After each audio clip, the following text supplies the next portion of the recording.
जय राधा माधव कुंज बिहारी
ओम नमो भगवते वासुदेवाय। ओम नमो भगवते वासुदेवाय। ओम नमो भगवते वासुदेवाय। ओम नमो भगवते वासुदेवाय। ओम नमो भगवते वासुदेवाय। ओम नमो भगवते वासुदेवाय। हरे कृष्ण। आप सबका स्वागत है। हरे कृष्ण प्रभु जी, प्रणाम। हमने 30 श्लोक कर लिए हैं ना इस अध्याय के। जी प्रभु जी। जी प्रभु जी। 31वें से आगे बढ़ेंगे। जी। अभी है 1 मिनट का टाइम। मैं आपको तब तक ये 4 श्लोक जो हमको याद करने हैं सबको, 10वें अध्याय के 4 श्लोक हैं। 10वें अध्याय का 8वां श्लोक, 9वां, 10वां, 11वां, ये 4 श्लोक पढ़ता हूँ और आज इनका अर्थ भी बता देता हूँ। और ये श्लोक सबको, क्योंकि हर मंडे को आप भगवत गीता पढ़ेंगे तो ये श्लोक हम रिसाइट करेंगे और आपसे मैं अनुरोध करूंगा कि आप सब लोग ये 4 श्लोक याद करें।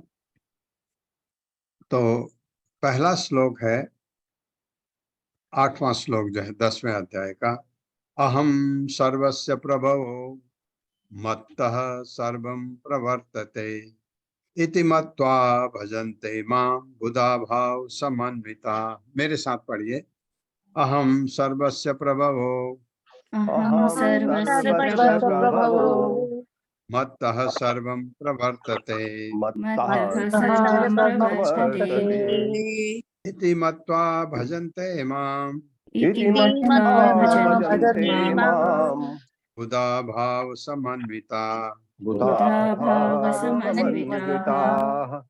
अर्थ है इसका, मैं समस्त भौतिक, भगवान कह रहे हैं, मैं समस्त आध्यात्मिक तथा भौतिक जगतों का कारण हूँ। मैं ही कारण हूँ, मेरे कारण ये सब। प्रत्येक वस्तु मुझसे ही उद्भूत है, मेरे से ही प्रकट होती हर चीज। जो बुद्धिमान यह भली भांति जानते हैं वे मेरी प्रेमा भक्ति में लगते हैं। सभी नहीं लगते, लेकिन कुछ जो लगते हैं तथा हृदय से पूरी तरह मेरी पूजा में तत्पर रहते हैं। यह है 8वां श्लोक। 9वां श्लोक, मच्चित्ता मद्गत प्राणा बोधयन्तः परस्परं कथयन्तश्च मां नित्यं तुष्यन्ति च रमन्ति च। मेरे साथ पढ़िए, मच्चित्ता मद्गत प्राणा मच्चित्ता मत्प्राणा बोधयन्तः परस्परं बोधयन्तः परस्परं कथयन्तश्च मां नित्यं कथयन्तश्च मां नित्यं तुष्यन्ति च रमन्ति च। तुष्यन्ति च रमन्ति च। मेरे शुद्ध भक्तों के विचार मुझ में वास करते हैं। उनके जीवन मेरी सेवा में अर्पित रहते हैं, मेरे भक्तों के, और वे एक दूसरे से ज्ञान प्रदान करते आपस में तथा मेरे विषय में बातें करते हुए परम संतोष तथा आनंद का अनुभव करते हैं। तुष्यन्ति च रमन्ति च। 9वां श्लोक है, 11वां श्लोक है, तीसरा श्लोक जो हमने याद करना है।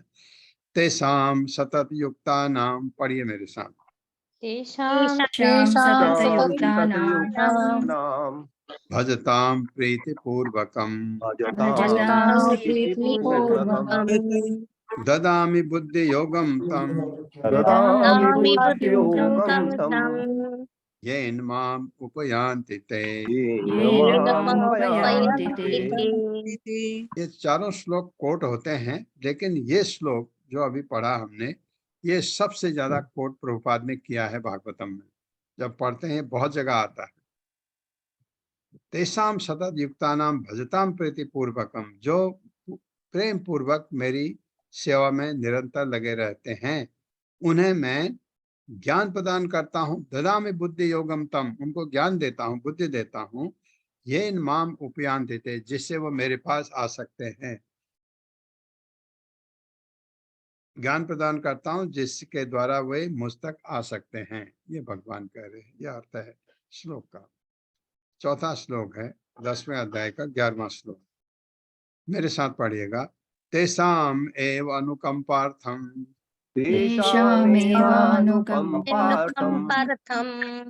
अहम अज्ञानजं तमः नाशयामि आत्मभावस्थो नाशयाम्यात्मभावस्तु ज्ञान दीपेन भास्वता। ज्ञानदीपेन भास्वता। अब क्या करता हूँ, कह रहे भगवान देखिए, मैं उन पर विशेष कृपा करने के हेतु उनके हृदय में वास करते हुए ज्ञान के प्रकाशमान दीपक के द्वारा अज्ञान जन्य अंधकार को दूर करता हूँ। ये 4 श्लोक प्रभुपाद कहते हैं भगवत गीता का सार है। तो भक्त के लिए भगवान का प्रेम भी दिखा दिया और भक्त क्या करते हैं ये भी दिखा दिया। ये अब टाइम भी हो गया, 31वां श्लोक पढ़ता हूँ। ये मे मतम इदम नित्यम अनुतिष्ठन्ति मानवा श्रद्धावन्तो अनुसूयन्तो मुच्यन्ते ते अपि कर्मभिः। कौन पढ़ने वाले हैं? तात्पर्य हरे पावा। कृष्ण। हरे कृष्ण। पल्लवी माता जी पहले ही 5 पढ़ दीजिए। हरे कृष्ण माता जी। जो व्यक्ति मेरे आदेशों के अनुसार अपना कर्तव्य करते रहते हैं और ईर्ष्या रहित होकर इस उपदेश का श्रद्धा पूर्वक पालन करते हैं, वे सकाम कर्मों के बंधन से मुक्त हो जाते हैं। ये बंधन से मुक्त होना है, उसका तरीका है भक्ति। और भक्ति में भगवान के आदेश हैं, ये करो, मन मना भव मत भक्तो, मेरे भक्त बनो, मेरी पूजा करो, मेरा ही ध्यान करो। और क्या कहते हैं भगवान, आपने अभी 9वें अध्याय में आएगा, वो कहते हैं जो भी करते हो, यद करोसि यद अश्नासि, जो भी करते हो, जो खाते हो, यद करोसि यद अश्नासि, यद क्या है माता जी, यद करोसि यद अश्नासि, यद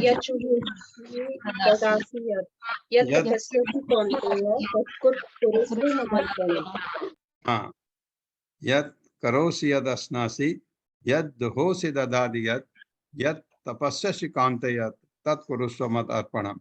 जो भी करते हो मुझे अर्पण करते हुए करो।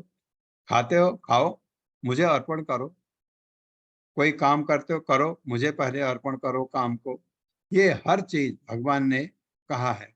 ये आदेश है उनके। ये जो ये हम यहाँ कह रहे हैं, ईर्ष्या रहित होकर। ईर्ष्या रहित क्यों?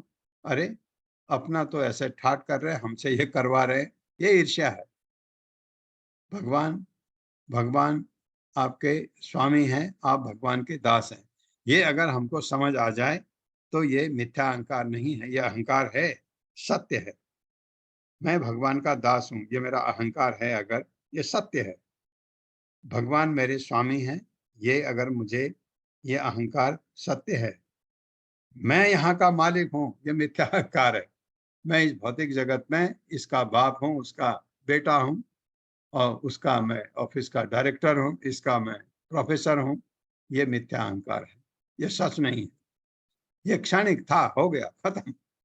ये कहते हैं भगवान। उपदेशों का जो श्रद्धा पूर्वक पालन करते हैं वो सकाम कर्म के बंधन से मुक्त हो जाते हैं। नहीं तो सकाम कर्म का बंधन छूटना बहुत ही मुश्किल होता है, क्योंकि माया जकड़े रखती है। माया की जो जड़ शक्ति है, भगवान की शक्ति, माया भी उन्हीं की शक्ति है, लेकिन जड़ शक्ति है, इंफीरियर एनर्जी। इसको बहिरंगा शक्ति जिसे आप कहते हैं, और क्या कहते हैं इसका नाम, महामाया। और भगवान की जो अंतरंगा शक्ति है, योग माया, उसको अंतरंगा शक्ति को योग माया कहते हैं। और उसको भगवान की इंटरनल पोटेंसी भी कहते हैं। इसको भगवान की एक्सटर्नल पोटेंसी कहते हैं। महामाया को, माया जो है हम जिसमें फंसे हुए हैं, इसको भगवान की इंफीरियर एनर्जी भी कहा जाता है। इंफीरियर का मतलब तो तुच्छ होता है, नीचा। तो वो एनर्जी है ये भगवान की। इसलिए भगवान इस एनर्जी से कभी इससे तादात्म्य, इससे कभी संपर्क नहीं रखते हैं। ये इसमें भगवान भौतिक में कभी भी नहीं आते, दिव्य रहते हैं हमेशा, हर हालत में और हर एक परिस्थिति में भगवान दिव्य रहते हैं। ये तो एतद् अभ्यसूयन्तो न अनुतिष्ठन्ति मे मतम सर्व ज्ञान विगूढ़ान्तान्, 'विद्धि नष्टान् विद्धि नष्टान अचेतसः। किंतु जो ईर्ष्यावश इन उपदेशों की उपेक्षा करते हैं और इनका पालन नहीं करते, उन्हें समस्त ज्ञान से रहित, दिग्भ्रमित तथा सिद्धि के प्रयासों में नष्ट भ्रष्ट समझना चाहिए। हाँ भले ही वो अपने को बहुत विद्वान समझें, लेकिन उनको उनके सिद्धि के प्रयासों में, सिद्धि क्यों जीवन का जो लक्ष्य है वो सिद्धि प्राप्त करना है, उसमें उनको नष्ट भ्रष्ट समझना चाहिए।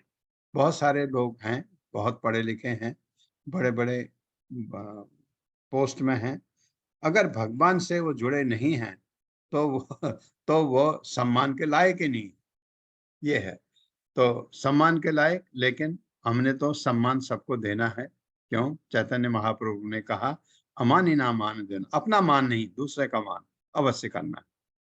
तो मेरा अगर अपमान हो जाए तो कोई बात नहीं है, उसको आप सह लीजिए। अपना अपमान सहने की ताकत बहुत जरूरी है भौतिक जगत में भी।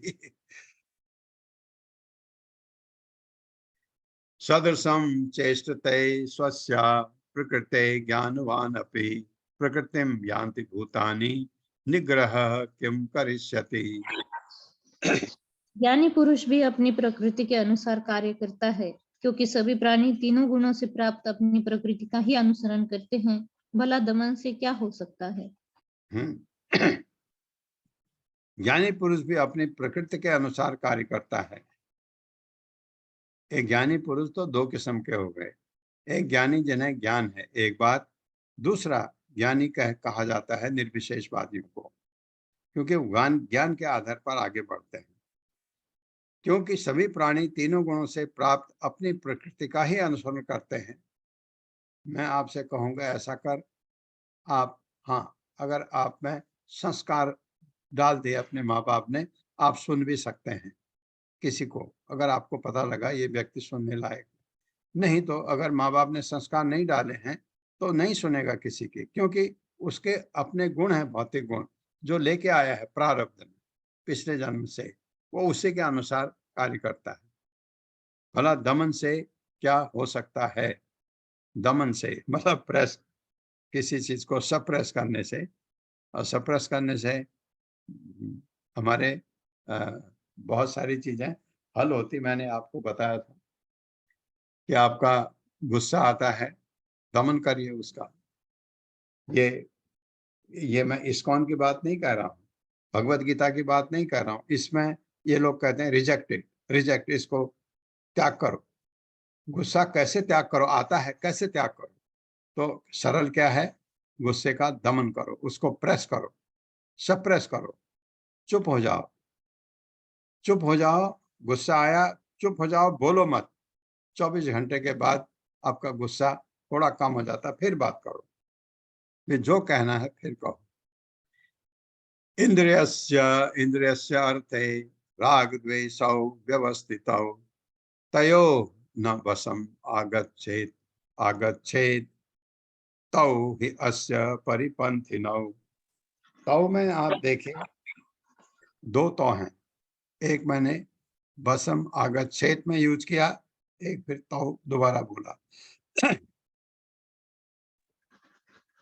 प्रत्येक इंद्रिय तथा उसके विषय से संबंधित राग द्वेष को व्यवस्थित करने के नियम होते हैं। मनुष्य को ऐसे राग तथा द्वेष के वशीभूत नहीं होना चाहिए, क्योंकि ये आत्म साक्षात्कार के मार्ग में अवरोधक हैं। हाँ, अब ये बहुत सारे प्रश्न पूछते हैं आप अपने आप में। मैंने इसका ये गलत बात मेरे को कही, मुझे सहना नहीं चाहिए था, क्योंकि इसको इससे सह मिलेगी, बाद में ये ऐसा ही करेगा, ऐसा मन में आता है। कुछ लोग कहते हैं मेरा अपना भी स्वाभिमान है, ऐसा भी कहते हैं। स्वाभिमान है वाली बात मिथ्या है, वो नहीं है, कोई स्वाभिमान नहीं हमारा। हम तो ये देह है ही नहीं, तो स्वाभिमान कहाँ से हुआ? तो फिर भी ये राग द्वेष से के व्यवस्थित करने के नियम होते हैं। जैसे मैं आपको कह रहा था कि एकदम किसी ने कुछ बहुत गलत बात आपको कह दी, एकदम एकदम भड़के मत, क्योंकि उस समय आप जो भी करेंगे वो एक सीमा से बाहर चले जाते हैं, तो गलती हो जाती है उसमें। आपने दूसरे अध्याय का 62वां श्लोक पढ़ा ना, जिसमें कहा है कि ध्यायते विषयान् पुंसः, ध्यायते विषयान् पुंसः संगस्ते सोपजायते, संगात् संजायते काम, कामा क्रोधः अभिजायते, क्रोधात् भवति सम्मोह। क्रोध जब आता है तो सम्मोह मतलब हम भ्रमित हो जाते हैं, हम कंफ्यूज हो जाते हैं गुस्से में, क्या बोलना चाहिए क्या नहीं बोलना चाहिए, अंडरस्टैंड बोलते हैं। विमोहात् स्मृति भंसः, जो ये हमारा सम्मोह है, कंफ्यूजन या विस्मृति है, उससे हमारी ये स्मृति खराब होती है। स्मृति खराब होती है तो बुद्धि का नाश हो जाता है, बुद्धि का नाश हुआ तो हमारा पतन हो जाता है। आप कुछ ऐसी बात कह बैठते हो जो वो कभी भूलेगा नहीं। वो क्या, जितने भी लोग सुनेंगे भूलेंगे नहीं। तो इसलिए आपका एक बार गलत शब्द निकल गया मुंह से, इसलिए क्या करना है, अपने को चुप हो जाइए, उस समय मत बोलिए। बाद में आपका गुस्सा भी कम हो जाएगा, उसका भी कम। फिर कभी मौका है तो उसको आप बता सकते हैं, ये आप गलत कह रहे थे, ऐसा। और उससे भी ये परमिशन लेके कि आप गुस्सा नहीं करोगे तो मैं बात उसका जवाब देना चाहता हूँ या चाहते हूँ, ऐसा करके। मनुष्य को ऐसे राग तथा द्वेष के वशीभूत नहीं होना चाहिए, हम उसके वशीभूत हो जाते हैं। क्यों?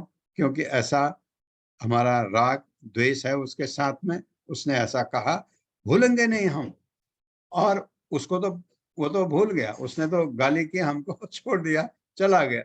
हम उसी को लेके 2 हफ्ते तक उसी को अपने अंदर को जला रहे हैं अपने आप को, तो हमको कितनी तकलीफ है उससे। नहीं, बिल्कुल हमको ये चीज नहीं करना चाहिए, इस चीज से अपने को बचना है।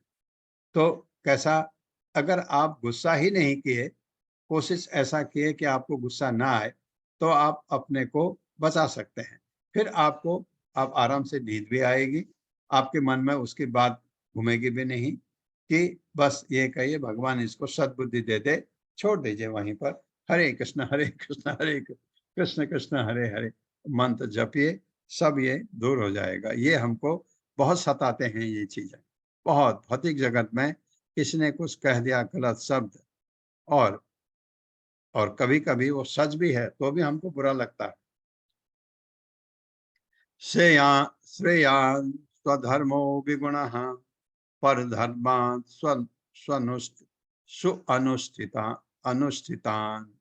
अनुष्ठितात्। श्रेयान् स्वधर्मो विगुणः परधर्मात् अनुष्ठितात्। स्वधर्मे निधनं श्रेयः परधर्मो भयावह। अपने नियत कर्मों को दोषपूर्ण ढंग से संपन्न करना भी अन्य के कर्मों को भली भांति करने से श्रेयस्कर है।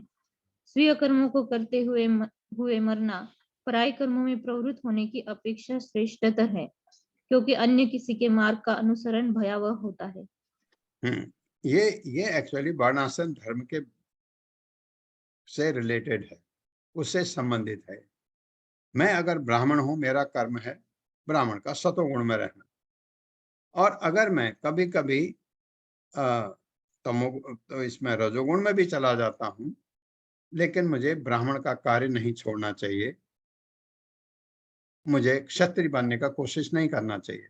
और अगर मैं क्षत्रिय हूं और मैं शासन करना जानता हूं, मैं युद्ध करना जानता हूं, ये चीजें मुझ में अगर हैं, वर्णाश्रम धर्म की बात बता रहा हूं, तो मुझे ब्राह्मण बनने की कोशिश नहीं करना चाहिए। वृत्तिपरक कार्य जो आपका है वही करना चाहिए। अब मैं इसको आपको समझाने के लिए दूसरा उदाहरण, अगर आप टीचर हैं स्कूल में, आपका काम पढ़ाने का है, वो काम करिए। आपको हो सकता है आपके यहाँ क्लर्क नहीं है, आपको क्लर्क का काम भी आता हो, क्लर्क है, आपको आता हो, आप वहां टांग मत अड़ाइए, वो काम आपका नहीं है। ये ऐसे इस ढंग से समझिए। तो जो अपना कार्य है वो कार्य करना, दूसरे का कार्य करना हमेशा गलत है, ये बताया गया। अपने नियत कर्मों को थोड़ा अगर दोषपूर्ण ढंग से भी संपन्न करना भी अन्य के कर्म को भली भांति करने से श्रेयस्कर है। अगर आप क्षत्रिय का कार्य बहुत अच्छी तरह कर सकते हैं और ब्राह्मण का कार्य थोड़ा बहुत अच्छी तरह नहीं कर सकते तो भी वो गलत है। ब्राह्मण का ही कार्य करना चाहिए आपको अगर है। ये उदाहरण दे रहा हूं मैं। तो इस स्वीय कर्मों को करते हुए मरना पराये कर्म में प्रवृत्त होने की अपेक्षा श्रेयस्कर है। अपना कर्म कर रहा हूं मैं, उस कर्म में मैं कर्म करते हुए मरना अच्छा है बजाय कि दूसरे के कर्म को अच्छे ढंग से करना, क्योंकि अन्य किसी के मार्ग का अनुसरण भयावह होता है। ये भगवत गीता का ये कहना है। अगर हम वैश्य हैं, बिजनेसमैन हैं, तो हमको ब्राह्मण बनने का कोशिश नहीं। और ये हमारे भौतिक जीवन में भी आप लगा सकते हैं। कहीं पर भी जो काम आपका है वही करिए, जो वृत्तिपरक कार्य आप करते हैं वहां पर लगा सकते हैं, लेकिन ये वर्णाश्रम धर्म के हिसाब से बताया गया है। और प्रभु जी, ये श्लोक की पहली लाइन है ना, ये जी। फिर से 18.47 में सेम भगवान ने इसको 2 बार उच्चारण किया है। 18वें अध्याय में ना। हाँ, 18वें अध्याय 47 श्लोक, हम्म, यही फर्स्ट लाइन है, रिपीट की है। उसमें भी ये बताया गया ना, वहां भी। जी, ये श्रेयान स्वधर्मो विगुणा पर धर्मात स्व अनुतिष्ठतात, ये लाइन फिर से वहां पर भगवान बता रहे। पूरी पूरी की लाइन पढ़ी है ना। हाँ हाँ, पूरी लाइन है वैसी। ठीक है माता जी, धन्यवाद। अर्जुना उवाच, व अर्जुन कह रहे हैं, अथ केन प्रयुक्तो अयम पापम चरति पुरुषः अनिच्छन् अपि वार्ष्णेय बलादेव नियोजितः। वार्ष्णेय कहते हैं क्योंकि उनका वृष्टिवंशी है ना भगवान कृष्ण, उसमें इसलिए वार्ष्णेय कहा जाता है। हरे कृष्ण। सीमा माता जी पहले 4 पढ़ दीजिए। हरे कृष्ण माता जी, हरे कृष्ण प्रभु जी, दंडवत प्रणाम। अर्जुन ने कहा है, हे वृष्टिवंशी, मनुष्य चाहते हुए भी पाप कर्मों के लिए प्रेरित क्यों होता है? ऐसा लगता है कि उसे बलपूर्वक उनमें लगाया जा रहा हो। हाँ, ऐसा क्योंकि कोई भी, ये अर्जुन का प्रश्न बहुत ही अच्छा है। पाप कर्म से आदमी प्रेरित क्यों होता है? सबसे बड़ी बात यह है। ऐसा लगता है कि देखो, बचपन में बच्चे तो सब एक जैसे पैदा होते हैं, बाद में उनमें अलग अलग गुण आ जाते हैं, क्योंकि प्रारब्ध है, जैसा करके आया है वो गुण आएंगे, भौतिक गुण। और उनमें उनमें उन गुणों में परिवर्तन माँ बाप ला सकते हैं संस्कार दे करके। वो कहेगा नहीं मुझे करना, कहेंगे नहीं ये नहीं, ऐसा करना, ऐसे से ये नुकसान होगा, ऐसे करके समझा के आप ठीक करा सकते हैं। हो सकता है ऐसा नहीं कि प्रारब्ध उसका बहुत ही गड़बड़ था तो वो गड़बड़ ही रहेगा, ऐसा नहीं है। ये कृपा होती है, माँ बाप मिल गए अच्छे। ये वो भी उसके कुछ भाग्य होगा, जो माँ बाप अच्छे मिल गए वो ये करा सकते हैं। तो पाप कर्म में प्रेरित क्यों होता है आदमी, अर्जुन पूछ रहे हैं। ऐसा लगता है कि उसे बलपूर्वक उसमें लगाया जा रहा हो। अर्जुन का ये प्रश्न बहुत अच्छा प्रश्न है, क्यों करता कोई पाप कर्म? अब उसका उत्तर भगवान देते हैं। श्री भगवान उवाच, काम एष क्रोध एष रजो गुण समुद्भवः महासनो महापापा विद्य एनम इह वैरिणम। पढ़िए माता। श्री भगवान ने कहा, हे अर्जुन, इसका कारण रजोगुण के संपर्क से उत्पन्न काम है, जो बाद में क्रोध का रूप धारण करता है और जो इस संसार का सर्वभक्षी पापी शत्रु है। ये अब जो पाप क्यों करता है कोई, तो उसका बेसिक कारण भगवान कह रहे हैं काम है। काम वासना जो है वो बेसिक कारण है। आपको लगता है वो क्रोध हुआ उसने, तो यहाँ तो काम का कोई मतलब नहीं था, लेकिन ये क्रोध आता क्यों है उसको? ये जो दूसरे अध्याय का अभी जो 62 और 63 श्लोक जो मैंने रिसाइट किए थे, वो श्लोक वो श्लोक का यहाँ वर्णन हुआ है।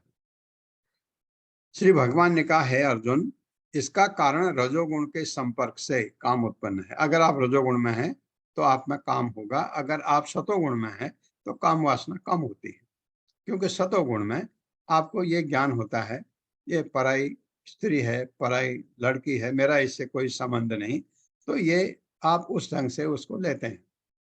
आप देते हैं, कोई औरत दिखती है, कितनी भी सुंदर क्यों ना हो, तो आप उसको अपनी माँ के रूप में देखते हैं, एकदम अपनी माँ को लगा के देखिए, तो ये सतोगुण है। रजोगुण का व्यक्ति उसके आकर्षण होगा उसको, और उसको भोगने की चाह उत्पन्न होती है, वहां वो बिगड़ गया, ये रजोगुण है।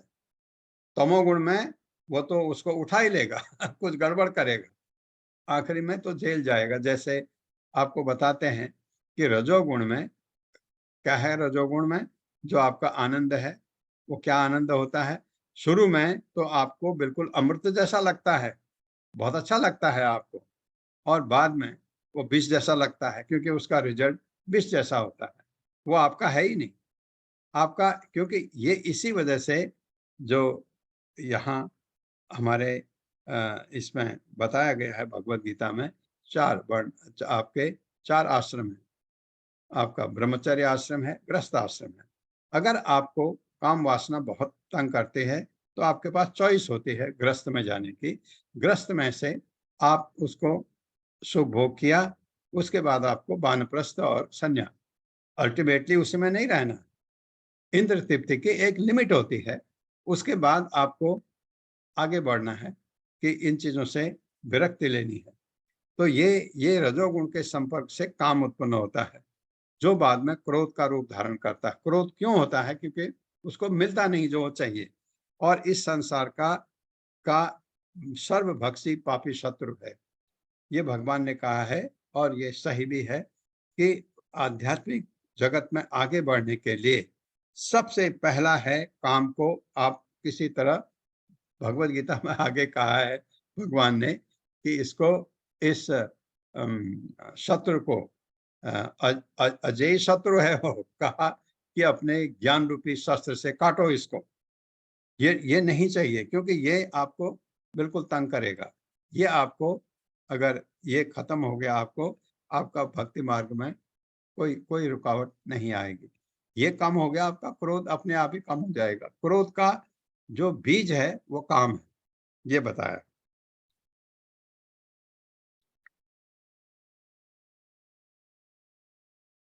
धूमेन आवृते बहिनिर यथा आदर्शो मलेन च, यथा उल्बेन आवृतो गर्वः तथा तेन इदम आवृतम, तथा तेन इदम आवृतम। बहुत अच्छा श्लोक है, जिस पढ़िए प्रकार माता जी। धन्यवाद प्रभु जी। जिस प्रकार अग्नि धुएं से, दर्पण धूल से अथवा भ्रूण गर्भाशय से आवृत रहता है, उसी प्रकार जीवात्मा इस काम की विभिन्न मात्राओं से आवृत रहता है। जैसे अग्नि धुएं से, जब आप कभी धुआं ज्यादा होता तो अग्नि दिखती भी नहीं है, ढक जाती। दर्पण धूल से आपका मिरर है घर में, जिसमें आप अपनी शक्ल देखते हैं। कभी आप घर में कोई ऐसा काम कर रहे हैं, उसके ऊपर धूल बैठ जाए, आप अपनी शक्ल नहीं देख सकते, और भ्रूण गर्भाशय से आवृत रहता है। उसी प्रकार जीवात्मा इस काम रूपी विभिन्न काम की विभिन्न मात्राओं से आवृत रहता है, ये जाता नहीं रहता है। ये बिल्कुल जैसे राख के अंदर आग होती है, इस तरह वो कभी भी भड़क सकती है। इसलिए करो क्या उसके लिए? वो भगवान से प्रेम भक्ति करके ये इसका जड़ से खत्म हो सकती है, भक्ति करके। अगर आप चाहो, आप ये मेथड यूज करोगे, ये मेथड, सब मेथड फेल है। भक्ति के अलावा कोई मेथड ही नहीं है जिससे आप काम पर विजय पा सकते हैं। कभी आपको वो सोच ही नहीं आएगी। भक्ति में जहां आप भगवान से जुड़ गए तो ये तुच्छ है। और बाद में यमुनाचार्य क्या कहते हैं कि जब उस विषय में मैं सोचता हूं तो मुझे थूकने का मन करता है, क्योंकि आपका टेस्ट हायर हो गया। भाई काम से क्या होता है? आपको संतुष्टि होती है, लेकिन अगर आपको संतोष उससे ऊपर वाला मिल जाए तो आप क्यों चाहेंगे उसको? मैं आपको एग्जाम्पल देता हूँ मिठाई का। एक मिठाई मिलती है बाजार में, एक मिठाई मिलती है बंगाली मार्केट में। बंगाली लोग मिठाई बहुत अच्छी बनाते हैं, छेने की मिठाई। आप एक बार खा लोगे वो मिठाई तो आप कभी खाओगे नहीं जो पहले खाते थे, क्योंकि टेस्ट आपका ऊपर का हो गया, हायर टेस्ट हो गया। जब टेस्ट आता है भगवान की भक्ति में जो आनंद मिल करके, मीरा पागल थी क्या, इतना आनंद आता था मीरा को भगवान के बारे में बोलने में, करने में, पागल लगती थी, इतनी खुश थी वो। बहुत खुश जब हम हो जाते हैं हम भी पागल लगते हैं। बहुत खुश कभी कभी होता है ऐसा कि आपको इतनी खुश खबरियां साथ साथ मिल जाती हैं अपने घर में, सबके जितने घर वाले हैं सबके बारे में अच्छा ही अच्छा सुनने को मिलता है। आपके पैर धरती पर होते ही नहीं है, पागलों की तरह बिहेव करते हैं आप। तो ये वो खुशी, ये वाली, तो इससे इससे ढका रहता, इसको निकालना है भक्ति से, बिल्कुल जड़ से निकल जाए। आवृतम ज्ञानम एतेन ज्ञानिनो नित्य वैरिणा काम रूपेण कौन्तेय दुष्पूरेण अनलेन च। इस प्रकार ज्ञान में जीवात्मा की शुद्ध चेतना उसके काम रूपी नित्य शत्रु से ढकी रहती है, जो कभी भी तुष्ट नहीं होता और अग्नि के समान जलता रहता है। चलता धन्यवाद रहता प्रभु है। जी, हरे कृष्णा। ये इसको नष्ट करना है, अभी ढका हुआ है, अभी गया नहीं। इंद्रियाणि मनोबुद्धि अस्य अस्य अधिष्ठानम उच्यते एते विमोयति एषा ज्ञानम आवृत्य देहिनम। हरे कृष्ण रीटा माता जी, नेक्स्ट 4 पढ़ लीजिए। हरे कृष्णा प्रभु जी। इंद्रियां, मन तथा बुद्धि इस काम के निवास स्थान हैं। इनके द्वारा यह काम जीवात्मा के वास्तविक ज्ञान को ढककर उसे मोहित कर लेता है। ये बता रहे, भगवान बता रहे हैं इंद्रियां, मन तथा बुद्धि इस काम के निवास स्थान हैं। ये भड़काते हैं, ऐसा नहीं कि ये कम कर देते हैं। इंद्र ने तो इंद्र विषय देखा, इंद्र ने आंख, इसमें इंद्रिय आंख काम आती है, त्वचा भी काम आती है। तो इंद्र आंख ने रूप देखा, रूप से आकर्षण हुआ, ये रूप क्या है, इंद्र विषय है। तो इंद्र विषय और बुद्धिमान व्यक्ति वहीं पर कैंची चला देता है, कट देता है। ये ठीक रास्ता नहीं है। जब आपको पता है ये रास्ता उबड़ खाबड़ है तो आप अवॉइड करते हैं उस रास्ते को। तो ये बुद्धिमान व्यक्ति को, जिसमें विवेक है, भगवान की कृपा है जिसके ऊपर, उसको पता है ये रास्ता ही गलत है। वो कोई आकर्षण इस तरफ हो वो मुंह मोड़ लेगा उधर से, ये बुद्धिमता है। लेकिन मुंह क्यों मोड़े, मुंह क्यों मोड़े? भक्ति में अगर आपको बहुत ही सुंदर रूपवती दिखती है, वाह, नमस्कार करिए, क्योंकि कृष्ण की गोपी है, के रूप में देखिए। ये कृष्ण की गोपी होती तो कितना अच्छा होता, ये ऐसा सोच सकते हैं आप। और उसी तरह अगर लड़की है तो लड़के के लिए सोच सकती हैं, ये भगवान का गोपा गोपा, भगवान के साथ जो ग्वाल बाल होते थे उनको गोपा कहते हैं। गोपा कितना अच्छा रहता भगवान के साथ अगर खेल करता। मैं नहीं, मैं तो उस लायक ही नहीं हूँ, मैं लायक नहीं, मुझे तो उस मार्ग पर ही नहीं चलना है। इनके द्वारा यह काम जीवात्मा के वास्तविक ज्ञान को ढककर उसे मोहित करता है, ज्ञान को ढक देता है। ज्ञान बिल्कुल जो हमने पहले पढ़ा था कि क्रोधात् भवति सम्मोह, सम्मोहात् स्मृति विभ्रमः, स्मृति भंसात् बुद्धिनाशो, बुद्धिनाशात् प्रणश्यति। 63वां श्लोक दूसरे अध्याय का। जहां बुद्धि का नाश हुआ हमारा पतन हुआ, हम कुछ गड़बड़ कर जाएंगे हम। ये क्योंकि वास्तविक ज्ञान को वो ढक देता है।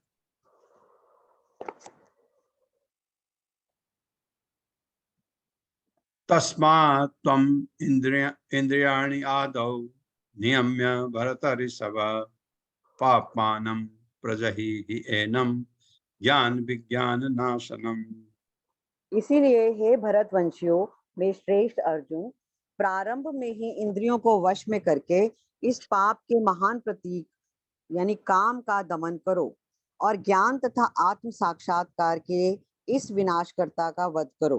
हरे ये कृष्ण। पहले ये जरूरी है कि भरतवंशी में श्रेष्ठ अर्जुन प्रारंभ में ही, शुरू में ही आपने इंद्रियों को बस में करने का कोशिश। बस में इंद्रियां होंगी नहीं तो क्या क्या करें, उनको भगवान की ओर मोड़िए।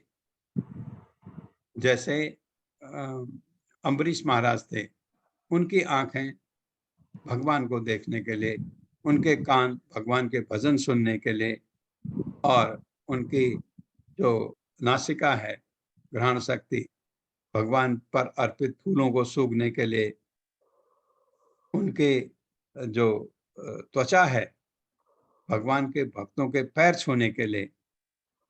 उन्होंने तो अपने कर्म इंद्रियां भी पैर भगवान के मंदिर जाने के लिए यूज करते थे, हाथ से भगवान के मंदिर में झाड़ू लगाते थे। ये अगर इंद्रियों को भगवान की सेवा में लगा दीजिए तो परफेक्शन है, 100% गारंटी है कि आपसे ये काम वासना है एकदम खत्म हो जाएगी। इस तरीके से यहाँ पर भगवान करे बस में करो, बस में करने का ये तरीका है, भगवान की तरफ मोड़ दो। प्रभुपाद ने कहा है इनको इंद्रियों को बस में करना बहुत कठिन है, जबकि आपको जो दूसरा मार्ग है, कौन सा मार्ग है, निर्विशेषवादी, वो इंद्रियों को बस में करते हुए आगे बढ़ते हैं। बहुत कठिन है, जो ध्यान के द्वारा, और आपने कल सुना था, शायद इवनिंग क्लास में था या मॉर्निंग में, याद नहीं है। वो ध्यानी क्या करता है, आंख को पूरा नहीं खोलता है, थोड़ा सा खोलता है। और हाँ, वो इवनिंग क्लास में था। इवनिंग क्लास में ये राजा प्रियव्रत का बेटा आग्नेय, वो उसको कोई ध्यान में था और आंख थोड़ी सी खुली थी, तो एक लड़की जा रही थी, उसके पैरों की घुंघरू की झनकार सुनाई दी। इतने नजदीक थी तो इन्होंने, क्योंकि जब ध्यान में होते हैं तो आंखें पूरी बंद नहीं करते, क्योंकि उसमें नींद आने का खतरा होता है, और पूरा खोल दें तो इतने विषय वस्तु हैं, इंद्रियों के विषय हैं, वो आपको तंग करते हैं। इसलिए आंख इतनी खोलो कि नाक की नोक दिख जाए, उसमें केंद्रित करके ध्यान लगाते हैं। तो उनको जब देखा कि पैरों की झनकार आ रही है, इसका मतलब वो ध्यान में पूरा अभी थे नहीं। ध्यान में जब आदमी आ जाता है फिर उसको ये बाहरी चीज सुनाई नहीं देती, तो वो समाधि में चला जाता है। तो इन्होंने थोड़ा सा आंख ज्यादा खोली तो देखा कि स्वर्ग की अप्सरा खड़ी है। तो इस तरह से उनका जो ध्यान था वो भंग हो गया।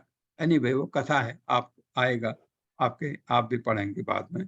तो इसलिए अगर हम ये तो भंग हुआ, आपने देखा विश्वामित्र का भंग हुआ, कंडू मुनि का भंग हुआ इंद्र के द्वारा। ये चीजें आप सुनते हैं, कथाएं हैं बहुत सारी। लेकिन एक भक्त जो भक्ति में लगा है वो भंग नहीं होता। कारण क्या है? क्योंकि उसने अपने इंद्रियों को भगवान की तरफ मोड़ लिया है। तो फिर आपका फिर ये गलती नहीं होगी, क्योंकि आत्म साक्षात्कार के लिए बहुत ही जरूरी है कि हम काम का दमन करें। 100% दमन होना चाहिए। और कैसे? आप भक्ति की तरफ लगते हैं तो।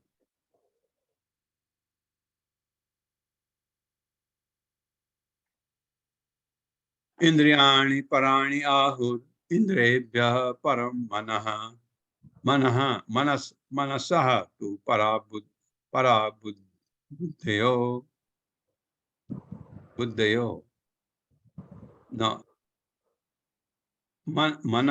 मनसः तु परा बुद्धिः यो बुद्धे परतस्तु सः। कर्मेंद्रियां जड़ पदार्थ की अपेक्षा श्रेष्ठ हैं। मन इंद्रियों से बढ़कर है, बुद्धि मन से भी उच्च है, और वह यानी आत्मा बुद्धि से भी बढ़कर है। कर्मेंद्रियां जड़ पदार्थ की अपेक्षा श्रेष्ठ हैं।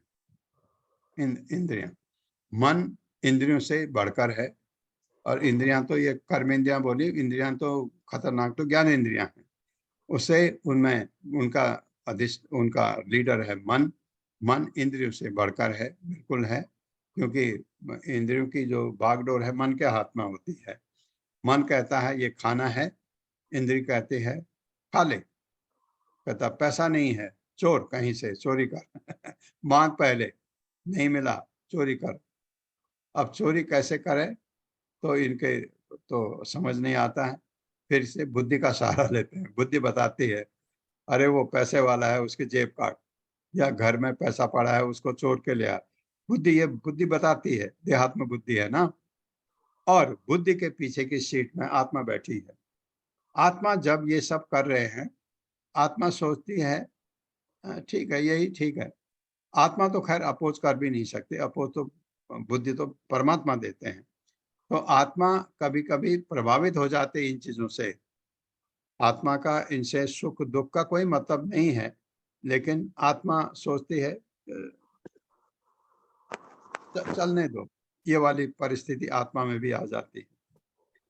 तो बुद्धि से बढ़कर है, बुद्धि सबसे बुद्धि से बढ़कर आत्मा है, क्योंकि आत्मा है तो ये सब कुछ है, आत्मा नहीं है तो ये कुछ भी नहीं। एवं बुद्धे परम बुद्ध्वा संस्तभ्य आत्मानम आत्मना जहि शत्रु महाबाहो काम रूपम दुरासदम। इस प्रकार हे महाभाव अर्जुन, अपने आप को भौतिक इंद्रियों, मन तथा बुद्धि से परे जानकर और मन को सावधान आध्यात्मिक बुद्धि यानी कृष्ण भावनामृत से स्थिर करके आध्यात्मिक शक्ति द्वारा इस काम रूपी दुर्जय शत्रु को जीतो। हरे बस कृष्णा। इसी तरह अब ये असली चीज आ गई इधर, मैं जो पहले ही बोलने लग गया था। इस प्रकार हे महाबाहो अर्जुन, अपने आप को भौतिक इंद्रियों, मन तथा बुद्धि से परे जानकर। ये परे कब होते हैं आप? जब तीनों गुणों को लांघ जाते हैं। और मन को सावधान आध्यात्मिक बुद्धि कृष्ण भावनामृत से स्थिर करके आध्यात्मिक शक्ति द्वारा इस काम रूपी दुर्जय शत्रु को जीतो। आध्यात्मिक शक्ति द्वारा मतलब भक्ति करके, अदरवाइज इसको जीतना मुश्किल है। ये माता जी ये आखिरी श्लोक है ना? जी प्रभु जी। हाँ, तात्पर्य भी पढ़िए माता जी। हरे कृष्णा। रीटा माता जी तात्पर्य पढ़ दीजिए। हरे कृष्णा माता जी। हरे कृष्णा प्रभु जी। श्रीला प्रभुपाद की जय। तात्पर्य श्रीला प्रभुपाद जी के द्वारा। भगवत गीता का यह तृतीय अध्याय निष्कर्षता मनुष्य को निर्देश देता है कि वह निर्विशेष शून्यवाद को चरम लक्ष्य न मानकर अपने आप को भगवान का शाश्वत सेवक समझते हुए कृष्ण भावनामृत में प्रवृत्त हो। भौतिक जीवन में मनुष्य काम तथा प्रकृति पर प्रभुत्व पाने की इच्छा से प्रभावित होता है। प्रभुत्व तथा इंद्रिय तृप्ति की इच्छाएं बद्ध जीव की परम शत्रु हैं, किंतु कृष्ण भावनामृत की शक्ति से मनुष्य इंद्रियों, मन तथा बुद्धि पर नियंत्रण रख सकता है। इसके लिए मनुष्य को सहसा अपने नियत कर्मों को बंद करने की आवश्यकता नहीं है, अपितु धीरे धीरे कृष्ण भावनामृत विकसित करके भौतिक इंद्रियों तथा मन से प्रभावित हुए बिना अपने शुद्ध स्वरूप के प्रति लक्षित स्थिर बुद्धि से दिव्य स्थिति को प्राप्त हुआ जा सकता है। यही इस अध्याय का सारांश है। सांसारिक जीवन की अपरिपक्व अवस्था में दार्शनिक चिंतन तथा यौगिक आसनों के अभ्यास से इंद्रियों को वश में करने के कृत्रिम प्रयासों से आध्यात्मिक जीवन प्राप्त करने में सहायता नहीं मिलती। उसे श्रेष्ठ बुद्धि द्वारा कृष्ण भावनामृत में प्रशिक्षित होना चाहिए। इस प्रकार श्रीमद् भगवद गीता के तृतीय अध्याय कर्म योग का भक्ति वेदांत तात्पर्य पूर्ण हुआ। ओम तत्सदिति श्रीमद् भगवद गीतासु उपनिषत्सु ब्रह्म विद्यायां योग शास्त्रे श्री कृष्ण अर्जुन संवादे कर्म योगो नाम तृतीय अध्याय। ओम श्री कृष्ण अर्पणमस्तु। हरे कृष्णा। हरे कृष्णा माता जी, बहुत धन्यवाद। ये बताया तरीका इसका। अब टाइम है, चौथा अध्याय शुरू करते हैं।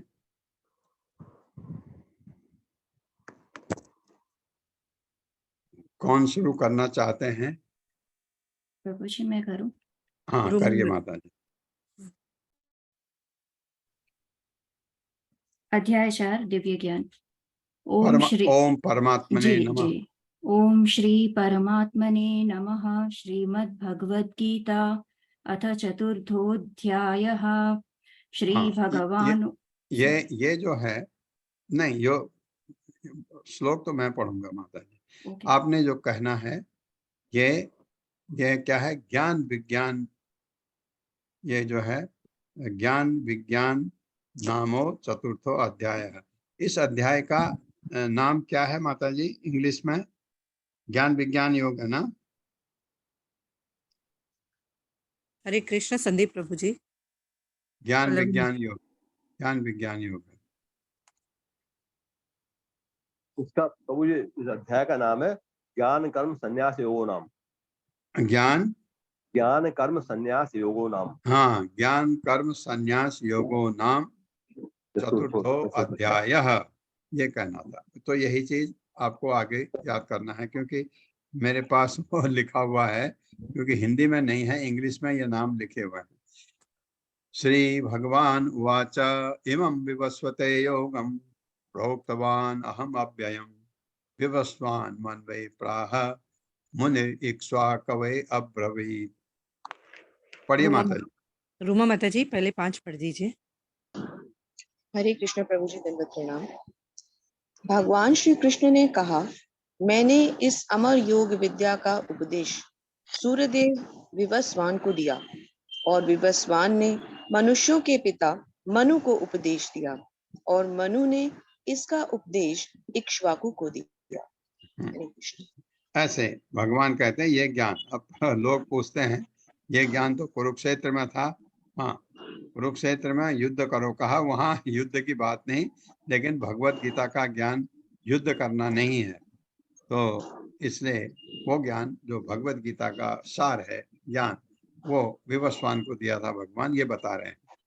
एवं परंपरा प्राप्तम इमं राजर्षयो विदुः सकालेन इह महता योग नष्टः परम तप।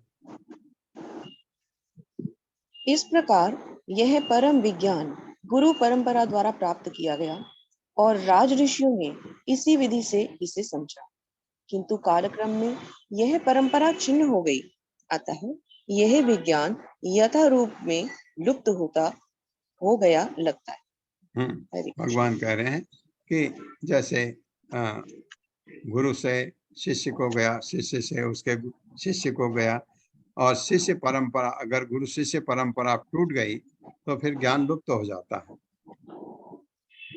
स एव अयं मया ते अद्य योगः प्रोक्तः पुरातनः भक्तो असि मे सखा चेति रहस्यम हि एतद् उत्तमम्।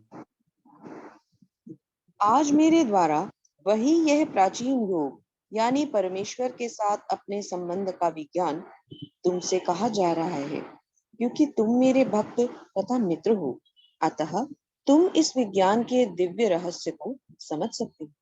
हाँ, ये बड़ी बात है कि इसको समझने वाला भी तो चाहिए। अर्जुन को कहा भगवान ने, तुम समझ सकते हो क्योंकि तुम मेरे भक्त हो। मित्र की बात तो ठीक है, लेकिन भक्त जरूरी है। भगवान का भक्त है तो भगवत गीता समझ सकता है। भगवान ये भगवत गीता को बड़े बड़े विद्वान लोग नहीं समझ पाए। भाई प्रभुपाद ने यथारूप क्यों लिखा? 3000 कॉपी प्रभुपाद के टाइम पर 3000 भगवत गीता 3000 किस्म के आ गई थी। लोगों ने अपने विचार, इसका मतलब ये, इसका मतलब ये, बड़े बड़े विद्वानों ने, हमारे देश के महान पंडित थे संस्कृत के और बड़े विद्वान भी थे, उन्होंने भगवत गीता पर टीका लिखनी शुरू कर दी। सबने लिखा और बहुत अच्छे राइटर थे। तिलक की भगवत गीता शायद सबसे ज्यादा पढ़ी जाती है, क्योंकि वो अच्छे राइटर हैं। अच्छा जब कोई लिखता है तो आदमी पढ़ते हुए छोड़ता नहीं उसको। अच्छा कोई बोलता है तो आदमी उसको पूरा हुए बगैर उठता नहीं। ये क्यों? भौतिक ये आकर्षण भौतिक है, जो मैं आपको बता भी रहा था एक दिन कि मुझे भी ये चीजें लगती थी, मैं सुनता था कि ये अच्छा है, इसको अपने मुझे भी इसी तरह करना चाहिए। ये सब भौतिक है। अध्यात्म में इन चीजों का कोई मतलब नहीं है। अध्यात्म में ज्ञान तो अंदर से आता है। जो बहुत अच्छा नहीं बोलता है, परवाह नहीं, लेकिन जो भगवान का भक्त है वो बोलता है, वो सबसे अच्छा है। तो अतः तुम इस दिव्य ज्ञान के दिव्य रहस्य को समझ सकते हो, क्योंकि तुम मेरे भक्त हो, मित्र भी है। ये बात तो सही है। अब अर्जुन को क्या हो गया? अर्जुन पूछ रहा है, अर्जुना उवाच, बस 2 श्लोक और करते हैं। अर्जुना उवाच अपरम भवतो जन्म परम जन्म विवस्वतः कथम एतद् विजानीयाम त्वम आदौ प्रोक्तवान इति। अर्जुन ने कहा, सूर्य देव विवस्वान आपसे पहले हो चुके अर्थात ज्येष्ठ हैं, तो फिर मैं कैसे समझूं कि प्रारंभ में भी आपने उन्हें इस विद्या का उपदेश दिया था। ये अर्जुन जानता है भगवान है, लेकिन भगवान का भक्त है, भगवान को महिमा मंडित करना चाहता है। ये जो कोई पढ़ने वाला है वो हम आप समझते हैं, लेकिन कोई भी पढ़ेगा कि हाँ, इसने करोड़ों साल पहले ज्ञान कैसे दिया, ये तो मेरी उम्र का है। अर्जुन ये कह रहे हैं, आप तो मेरी उम्र के हैं, विवस्वान तो इतने पहले के थे, तो ये कैसे, कि आपने ये कैसे ज्ञान दिया, ये बात कर रहे हैं अर्जुन। बिल्कुल प्रश्न सही है। श्री भगवान वाचा, भगवान अब अर्जुन को बता रहे हैं, बहूनि मे व्यतीतानि जन्मानि तव अर्जुना ता अन्य अहम वेद सर्वाणि न त्वं वेत्थ परं तप। श्री भगवान ने कहा, तुम्हारे तथा मेरे अनेकानेक जन्म हो चुके हैं, मुझे तो उन सबका स्मरण है, किंतु हे परंतप तुम्हें उनका स्मरण नहीं रह सकता है। तुमको नहीं रह सकता क्योंकि तुम भौतिक हो, मैं तो दिव्य हूँ। मुझे तो पता है, भगवान ने कहा जन्म अनेक जन्म हो चुका है। भगवान का तो जन्म नहीं होता, बल्कि भगवान का प्राकट्य होता है। जन्म से वही मतलब है, भगवान इस धरा पर जब आते हैं तो किसी के न किसी घर में जन्म लेते हैं। जन्म लेने का मतलब भगवान प्रकट होते हैं, वो तरीका है। तो वो कह रहे हैं, मैं तो कितने, तुम्हारे भी मेरे भी, तुमको कुछ याद नहीं, मेरे को सब याद है। ये बता रहे हैं। ओम अज्ञान तिमिरांधस्य ज्ञानांजन शलाकया चक्षुरुन्मिलितं तस्मै श्री गुरवे नमः। नमो विष्णुपादाय कृष्णपृष्ठाय भूतले श्रीमते भक्तिवेदांत स्वामिनिति नामिने। नमस्ते सारस्वती देवे गौरवाणी प्रचारिणे निर्विशेष शून्यवादी पाश्चात्य सतारिणे। जय हो श्री कृष्ण चैतन्य प्रभु नित्यानंद श्री अद्वैत गदाधर शिवासादि गौर भक्तवृंद। हरे कृष्णा कृष्ण कृष्णा हरे हरे, हरे राम राम राम हरे हरे। संजना माता जी, हरे कृष्णा।